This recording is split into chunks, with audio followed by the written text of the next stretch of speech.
MIDC 2023 जी भरती आहे ती या महिन्यामध्ये परीक्षा होईल असं सांगितलं होतं. मार्चच्या पहिल्या आठवड्यामध्ये ही परीक्षा चालू होईल असं सांगितलं होतं, पण अजूनही परीक्षा चालू झाली नाही आणि कोणतंही अपडेट आलं नाही त्यानंतर. याच्या व्यतिरिक्त MIDC ची एक्झाम कधी होईल, त्याचं हॉल तिकीटचं काय अपडेट आहे, या आधीचा व्हिडिओ जो बनवलेला आहे तो जर तुम्ही पाहिला नसेल तर पाहून घ्या. हे MIDC ची जी परीक्षेचा अपडेट येईपर्यंत आपण MIDC ऍक्ट जो आहे 1961 तो एक्झामसाठी आहे. त्याचबरोबर RTI ऍक्ट आहे. 2-3 प्रकारचे सिलेबसमध्ये ऍक्ट वाढलेले आहेत. ते संपूर्ण ऍक्टची टेस्ट सिरीज आपण चालू ठेवणार आहे जोपर्यंत एक्झाम होत नाही. सर्वच्या सर्व प्रश्न जे आहेत, जो सिलेबस आहे वेबसाईटवर MIDCच्या सिलेबस दिलेला आहे आणि त्यांनी जे मटेरियल प्रोव्हाइड केलेलं आहे ते मटेरियल वापरून ही टेस्ट बनवलेली आहे. त्यामुळे निश्चित राहा, याच्या बाहेरचा तुम्हाला प्रश्न कोणताही येणार नाही. आणि याच व्यतिरिक्त तुम्हाला MIDCच्या भरतीसाठी बाकी जे संभाव्य प्रश्नपत्रिका आहेत, जीके आहे. आता जीके सर्व एक्झामसाठी सारखंच असतं, फक्त काठिण्यता पातळी जी आहे ती कमी जास्त असते. त्यासाठी तुम्ही डिस्क्रिप्शन बॉक्समध्ये जे चॅनल दिलेलं आहे त्या चॅनलच्या लिंकवर क्लिक करून चॅनल सबस्क्राईब करू शकता. जास्त वेळ न घालवता आपण आजचा व्हिडिओ सुरू करूया. या प्रश्नांची उत्तरे तुम्हाला माहीत असतील तर अगदी 2 ते 3 सेकंदामध्ये तुम्ही तुमचं उत्तर कमेंट करा. त्यामुळे तुमची मॉक टेस्ट सोडवण्याची तयारी होऊन जाईल. प्रश्न क्रमांक 1 आहे, महाराष्ट्र औद्योगिक अधिनियम 1961 ला राष्ट्रपतींची मंजुरी केव्हा मिळाली? उत्तर माहित असेल तर नक्की कमेंट करा, यामध्ये तुमचाच फायदा आहे. आणि व्हिडिओला लाईक करा मित्रांनो एकदा. याचं उत्तर आहे पर्याय क्रमांक 3, 28 फेब्रुवारी 1962 ला महाराष्ट्र औद्योगिक अधिनियम 1961 MIDC ऍक्ट 1961 ला मान्यता मिळालेली आहे.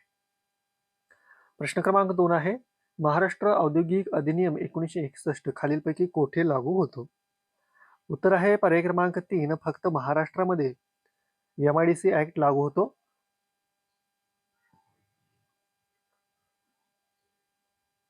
प्रश्न क्रमांक 3 आहे, महाराष्ट्र औद्योगिक विकास महामंडळाची स्थापना कोणत्या कलमानुसार झाली आहे? महाराष्ट्र औद्योगिक विकास महामंडळाची स्थापना ही जी आहे ते कलम 3 MIDC ऍक्ट मधील कलम 3 जो आहे त्यानुसार स्थापना झालेली आहे. प्रश्न क्रमांक 4, महाराष्ट्र औद्योगिक विकास महामंडळाची स्थापना कधी झाली? अतिशय महत्त्वाचे प्रश्न आहेत. सर्वचे सर्व प्रश्न इम्पॉर्टंटच आहेत. हे तुम्ही लिहून घेऊ शकता किंवा याची PDF जर हवी असेल तर डिस्क्रिप्शन बॉक्समध्ये व्हॉट्सअप ग्रुपची लिंक दिलेली आहे, त्या ग्रुपला जॉईन करा किंवा खाली जो नंबर आहे डिस्क्रिप्शन बॉक्समध्ये त्याला हाय मेसेज पाठवा, तुम्हाला ग्रुपमध्ये ऍड केलं जाईल आणि सर्वच्या सर्व PDF तुम्हाला तिथं भेटून जातील. याचं उत्तर आहे 1 ऑगस्ट 1962 पर्याय क्रमांक 1. प्रश्न क्रमांक 5 आहे, महाराष्ट्र औद्योगिक विकास अधिनियम 1961 मध्ये एकूण किती कलमे आहेत? याचं उत्तर आहे पर्याय क्रमांक 4, एकूण 69 कलमे आहेत. प्रश्न क्रमांक 6, महाराष्ट्र औद्योगिक विकास अधिनियम 1961 मध्ये एकूण किती प्रकरणे आहेत? एकूण किती प्रकरणे आहेत? आता कलमे 69 आहेत आणि प्रकरणे जे आहेत ते 9 आहेत. पर्याय क्रमांक 3 याचं उत्तर आहे. प्रश्न क्रमांक 7 आहे, महामंडळाची कामे व अधिकार कोणत्या प्रकरणामध्ये दिले आहेत? महामंडळाची कामे व अधिकार कोणत्या प्रकरणामध्ये दिलेले आहेत? या प्रश्नाचं उत्तर आहे प्रकरण 3 मध्ये महामंडळाची कामे आणि अधिकार दिलेले आहेत. प्रश्न क्रमांक 8 आहे, महाराष्ट्र कायदा 1961 महामंडळ कायदा MIDC ऍक्ट 1961 मध्ये जिल्हाधिकारी या शब्दाची व्याख्या कोणत्या कलमात दिलेली आहे? याचं उत्तर आहे कलम 2 क पर्याय क्रमांक 1. प्रश्न क्रमांक 9, महामंडळाच्या सदस्यांचा पदाचा कार्यकाळ किती वर्षाचा असतो? महामंडळ जे सदस्य असतात त्यांचा पदावधी किती वर्षांचा असतो? याचं उत्तर आहे 3 वर्ष पर्याय क्रमांक 4. पुढचा प्रश्न आहे, महामंडळाची कामे कोणत्या कलमामध्ये दिली आहेत? महामंडळाची कामे ही कलम 18 मध्ये दिलेली आहेत. पर्याय क्रमांक 3 याचं उत्तर आहे. प्रश्न क्रमांक 11, महामंडळाचे सर्वसाधारण अधिकार कोणत्या कलमात आहेत? महामंडळाचे सर्वसाधारण अधिकार कोणत्या कलमामध्ये आहेत? याचं उत्तर आहे कलम 14 पर्याय क्रमांक 1. प्रश्न क्रमांक 12, कोणत्या कलमानुसार महामंडळाचा निधी आहे? कोणत्या कलमानुसार महामंडळाचा निधी आहे? तर याचं उत्तर आहे कलम 20 पर्याय क्रमांक 2 याचं उत्तर आहे. मित्रांनो, व्हिडिओला एकदा लाईक करा आणि याची PDF हवी असेल तर डिस्क्रिप्शन बॉक्समधले जी व्हॉट्सअपची जी लिंक दिलेली आहे त्या लिंकवर जाऊन व्हॉट्सअप ग्रुप जॉईन करा, तिथे तुम्हाला याची PDF मिळून जाईल. पुढचा प्रश्न आहे, महामंडळाचा कर्ज काढण्याचा अधिकार कोणत्या कलमामध्ये आहे?